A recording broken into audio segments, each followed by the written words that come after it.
kanizere ko mumeze neza. Ubu ngubu rero tudatinze ngiye kubumvisha ikiganiro cya Donald Trump yajyanye n'abanyamakuru, aho umunyamakuru umwe yamubajije ikibazo ku cyerekeranye n'u Rwanda maze n'ibyo yasubije. Reka twatangira ubu ngubu.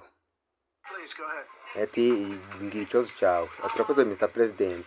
Ese koko situation iri kubera muri Congo iri kuba mbi cyane, ariko nka Perezida John Lorenzo yagerageje kuba yahuza impande zombi kugira ngo bubake amahoro arambye hagati y'u Rwanda na demokarasi ya Congo, ariko na n'ubu ngubu byakomeje kwangana n'ubu ngubu.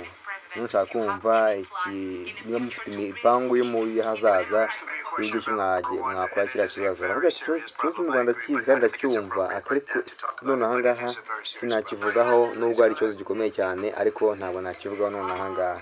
Abantu benshi bahise bibaza ati ese kubera iki buriya avuze ati ntabwo yakivugaho. Abenshi batekereza ko yabashyigikiye u Rwanda, ariko ntabwo tubizi, katega amaso. Ndagira ngo usabe kuri subscribe, ukore like cyangwa se na comment nabikunda. Mugire ibihe byiza, ndabashimiye cyane.